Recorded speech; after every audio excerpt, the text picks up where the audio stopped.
A guy who's got stuff like Lindstrom can make you look foolish swinging at stuff like that. Got him. Everyone's probably just thinking, it's awesome to be where I'm at and being to play professional sports and kind of being in a spotlight and doing something I love to do, and they're right. I mean, I'm extremely fortunate to be able to do that.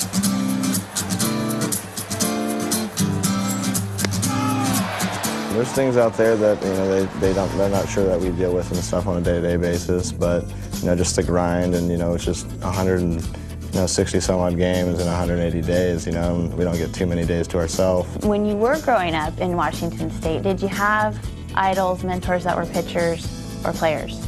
My dad would have to be the biggest one, and then also my brother. I mean, because he's my older brother, and my dad was teaching him the same stuff that he was teaching me. Talk about your dad a little bit. What did he teach you, these mechanics that everybody's talking about? He's probably the biggest part of my life. I mean, he's my best friend, he's my dad, so I try to stay as close to him as possible. He taught my brother Sean, and I was just a kid, just watching this stuff, like 3 or 4 years old, like, just trying to mock my brother, just, copy him. Do you talk to your dad after games? Does he watch? He watches every game I'm in, if he can. And he doesn't even necessarily have to see it. He can just listen to it, and he can hear a fastball. He's like, left-handed batter, fastball sails up and away to him. And he can just listen and hear. He's like, okay, he can tell me what's going on, and he's just that good with my mechanics that he knows them like way better than I do. And one of the things that's unique to you is you do not ice after you start.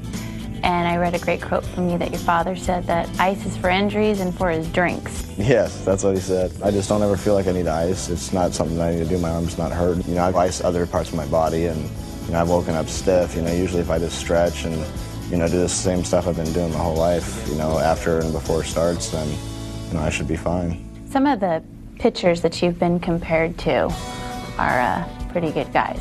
Most recently, Pedro Martinez. You've also been compared to Juan Marichal, that lean back that they had. Is that something that you saw early on in these guys, or your dad might have seen and incorporated into your delivery? Well, my dad, he's a pretty old guy. He learned kind of old school. He kind of taught himself old school mechanics, and I don't think he was trying to mold himself after anybody. He was just kind of, like I said, what felt good and what didn't, make his arm hurt or, hurt his body. Maybe I just have different points in my delivery that, look similar to them, but in no way did we try to, form our way after their mechanics. It was just completely unique. You turned all of 24. You have achieved rock star status here in the Bay Area. What's the best part, what's the worst part about becoming famous? I'm still trying to get used to it. I haven't really been that kind of guy that likes too much attention. So trying to get used to it and just trying to be okay with it and just learning how to act around it. You did go to University of Washington, and I'm curious, what do you think you gained as a man, as a player, by taking some time to go to school? I didn't know anything coming out of high school. I was just only familiar with people I went to school with. You go to college, you get to meet people from all over the place and, kind of broaden your horizon. And then also just the maturity from just growing up, from going from 18 to 21, see what it's all about at a different level. All those things combined just kind of pushed me off into my professional career. And he got it. You upped your stock big time. The first time you were drafted in the 48th round. Yeah. 3 years later, you're the Giants' first-round pick. So is going to college something you would advise? In my experience, it was great. It was the smartest choice I ever made, just going when I did. But guys like Matt Cain, he worked out just fine too, and he came out of high school. Were you surprised at all how quickly you moved through the minor league system to get here?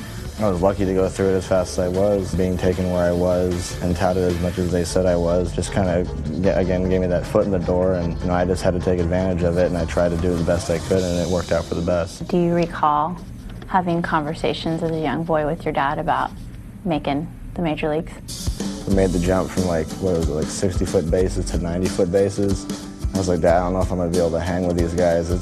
That's a long ways, and I felt still was pretty small, so I was just thinking I'm not going to be able to cut it. He was just there, always backing me, backing my decision, telling me, he's like, you're going to be able to do it, you're going to be just fine. And so that kind of motivation just gave me that fire to, try to prove him wrong. What are your goals for your career? Do you see a Cy Young? If I have ever set goals, they've been really short goals to get to and then potentially reach a bigger goal. But I really emphasize in the way I go about things is, take it a day at a time, one start at a time, and don't get too far ahead of yourself.